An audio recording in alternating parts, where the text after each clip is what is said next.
Le 12 décembre 2008, l'un des plus grands escrocs du XXe siècle est arrêté, Bernard Madoff. L'escroquerie Madoff a commencé dès 1960 et a donc duré près de 48 ans, portant sur pas moins de 65 milliards de dollars. 48 ans, c'est énorme, et de nombreux enquêteurs à l'époque se sont posé la question suivante, mais comment les acteurs financiers n'ont-ils pu rien remarquer pendant près d'un demi-siècle? Ou peut-être préféraient-ils ne pas le voir? 6 ans plus tard, en 2014, coup de tonnerre. La grande banque JP Morgan accepte de verser 1,7 milliard de dollars aux victimes de l'escroquerie de Bernard Madoff. La raison? La banque est accusée d'avoir volontairement fermé les yeux pendant des années. Le problème, c'est que ce n'est pas la seule accusation envers JP Morgan. Plus récemment, en 2020, des révélations ont dénoncé une implication de la banque concernant du blanchiment d'argent pour des criminels. Quel rôle a vraiment joué JP Morgan dans ces deux affaires? Peut-on encore faire confiance aux banques aujourd'hui? Nous allons voir que nous ne serons pas au bout de nos surprises quant aux agissements des organismes de crédit de nos jours. La première affaire dont nous allons parler englobe plusieurs des plus grandes banques du monde. Elle concerne plus de 2000 milliards de dollars de transactions suspectes ayant eu lieu entre 1999 et 2017. Celle-ci au profit d'organisations criminelles. Oui, vous avez bien entendu, au profit d'organisations criminelles. Dans cette affaire, on retrouve bien sûr HSBC, l'acteur principal d'une de nos précédentes vidéos sur le blanchiment d'argent des cartels. Mais on y retrouve aussi Deutsche Bank, qui était focalisée sur des fonds illicites d'oligarques russes. Mais celle qui a le plus fait parler d'elle dans cette affaire, c'est la banque JP Morgan. À elle seule, elle a cumulé plus de 500 milliards de transactions pour des activités purement illicites. À cause de systèmes de contrôle peu efficaces, les organisations criminelles pouvaient facilement transférer et blanchir leur argent via le système bancaire. Mais JP Morgan n'a pas été la victime, bien au contraire. En fait, comme ses confrères, elle agissait à l'envers. C'est-à-dire qu'elle validait d'abord les transactions avant d'envoyer un rapport tardif pour activités suspectes aux autorités. En clair, l'argent était à aucun moment bloqué et les criminels pouvaient le transférer autant qu'ils le souhaitaient. Une question se pose alors. Le faisaient-elles consciemment? Eh bien, soyons honnêtes, les banques connaissent leur métier. Elles réalisent des millions de transactions par jour.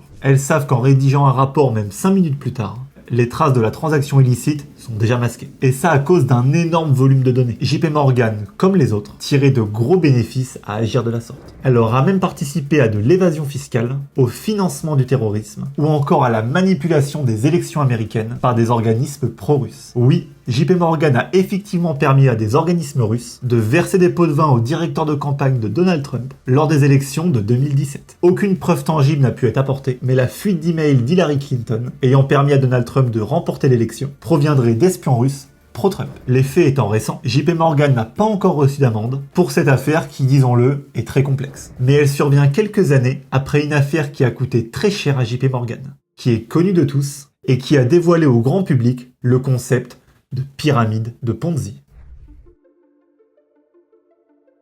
Nous allons maintenant aborder le cœur de cette vidéo, une histoire représentant le plus grand scandale financier connu à ce jour. Il s'agit d'une escroquerie ayant permis de voler plus de 50 milliards de dollars à de nombreux investisseurs entre 1960 et 2008. Mais comment peut-on voler autant d'argent pendant si longtemps? Eh bien, le simple mot réputation pourrait permettre de répondre à cette question. Remettons un peu de contexte. Le créateur de cette escroquerie, c'est Bernard Madoff. Et ce n'est pas n'importe qui. Il crée en 1960 un fonds d'investissement qui finira par devenir un acteur majeur de la bourse de New York. Il a été un pionnier du traitement automatique des transactions financières et il a même œuvré à créer le Nasdaq, l'indice des sociétés technologiques américaines. Il l'a d'ailleurs présidé de 1990 à 1993. En clair, Bernard Madoff est une figure reconnue et respectée. Par son sérieux et ses accomplissements, il inspire confiance. Et ça, il l'a très bien compris. Il crée donc une branche alternative à son fonds d'investissement. Un fonds qui se veut secret et select pour des investisseurs d'exception. Sur ce fonds très particulier, il propose des rentabilités très intéressantes. De 10 à 17% de rentabilité annuelle. On est sur du jamais vu. Sauf que ce que tout le monde ignorait, c'est que Madoff n'investissait pas l'argent de ses clients, mais pouvait quand même les rémunérer. Comment? En utilisant le fameux système de la pyramide de Ponzi. Un système simple, tellement simple qu'il en est dangereux et totalement illégal. Celui de rémunérer ses clients actuels avec l'argent des nouveaux clients entrants. Un système provoquant une réaction en chaîne si féroce que 50 milliards de dollars vont être avalés. Ce fonds Select n'était donc rien de plus qu'une arnaque, qui demandait de recruter toujours plus d'investisseurs pour ne pas s'effondrer. D'où le terme pyramide. Et le pire, c'est que tout se passait très bien pour lui. Enfin, jusqu'en 2008. Avec la crise des subprimes, tout le monde panique et les investisseurs souhaitent récupérer leurs bénéfices. Des bénéfices qui n'existent pas. L'argent n'a jamais été investi et donc les premiers à sortir, récupèrent leur mise, plus les intérêts depuis des années, tout ça grâce à l'argent des autres investisseurs. La pyramide s'effondre et l'escroquerie est dévoilée. Le capital s'est évaporé, mais pour orchestrer tout ça, Madoff n'a pas agi seul. Il avait plusieurs complices, dont la banque JP Morgan. Elle détenait les comptes des entreprises de Madoff, et ce depuis des décennies. La banque avait consciemment ignoré les nombreux signaux d'alarme provoqués par des employés. En somme, elle n'avait effectué aucun contrôle adéquat sur les activités suspectes de Madoff. Suite aux accusations, JP Morgan n'a même pas cherché à nier les faits, et pour éviter de se faire détruire en procès, elle a préféré directement verser 2,6 milliards de dollars aux autorités américaines. Cette banque a quand même été l'un des principaux complices de la plus grande arnaque financière de l'histoire, et pourtant elle ne recevra une pénalité que de moins d'1 mois de bénéfices. Comme d'habitude, les autorités sont soft avec les établissements bancaires. Les épargnants, eux, ont perdu gros. Il existe même un top 10 des plus grosses pertes dans cette affaire. En bas du top, on retrouve HSBC, qui est pour une fois victime et non bourreau. Quant à JP Morgan, totalement absente du classement. On se demande pourquoi. Étant partie prenante, on évite de se piéger soi-même. Avec ce manque de sanctions et sa place de numéro 1 des États-Unis, JP Morgan s'est encore une fois octroyé tous les droits. Mais JP Morgan n'est pas la seule à s'affranchir des règles internationales. Ce qu'il faut comprendre, c'est que le problème ne vient pas d'une banque, mais vient directement du système bancaire en entier qui agit dans l'ombre pour son propre intérêt, et ça au détriment de leurs clients. Il y a de grandes chances que votre banque ait son lot de scandales. Souvent, elles agissent même à plusieurs. Comme durant l'affaire de la manipulation du Libor, qu'on a pu voir ensemble, en analysant la Société Générale ou la BNP ou encore bien d'autres. Ou même pendant le scandale des Panama Papers, qui a eu des retombées énormes et où de nombreuses banques ont été inculpées. Et ça pour des faits très graves. Achat d'armes pour la Corée du Nord, financement du terrorisme en Syrie. Aujourd'hui, les banques sont au-dessus de toutes les lois. Pour leurs propres bénéfices, elles sont prêtes à manipuler les marchés et favoriser la minorité des plus riches au détriment de leurs clients, c'est-à-dire vous. En ayant ça en tête, est-ce qu'aujourd'hui vous pouvez encore faire confiance aux banques? Mais au vu de leur importance pour l'économie, pouvez-vous vraiment faire sans elles?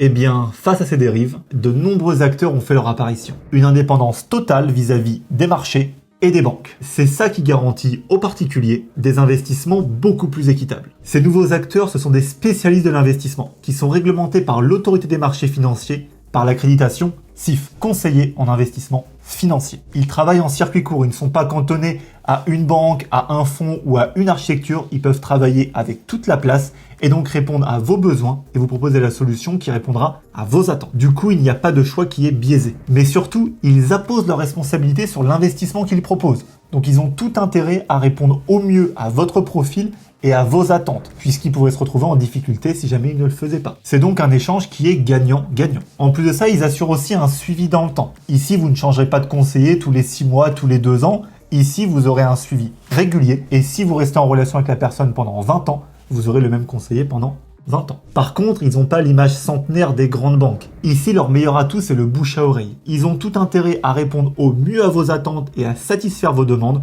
pour que vous soyez content, que vous en parliez autour de vous et qu'ils puissent gagner de nouveaux clients pour pérenniser leur activité. Chaque client est donc super important pour eux. Et enfin, ils peuvent très bien travailler seuls ou se regrouper en cabinet. Et là, vous pouvez choisir ce que vous préférez, si vous préférez un seul conseiller ou un groupement de conseillers qui pourra vous accompagner vers vos objectifs. Aujourd'hui, les banques ne sont plus les seuls acteurs de l'épargne. Et leurs agissements des dernières décennies montrent que les bénéfices ont pris le dessus sur l'approche client. Avec ce constat, vous êtes en droit de vous demander si vous pouvez encore faire confiance à votre banque, si elle va vous conseiller ou si elle va utiliser votre salaire pour s'enrichir à vos dépens. Après cette vidéo, vous savez que la réponse ne viendra pas des banques, mais de notre conseiller patrimonial. En tant que cabinet indépendant, nous vous proposons de parler de votre situation, de vos objectifs et de vos questionnements, pour établir ensemble une stratégie sur mesure. Si vous souhaitez construire votre avenir en indépendance, vous pouvez réserver un rendez-vous découverte avec l'un de nos conseillers via le lien en description. Choisissez le créneau qui vous convient. Cet entretien est offert, mais attention, les places sont limitées. Abonnez-vous si la vidéo vous a plu,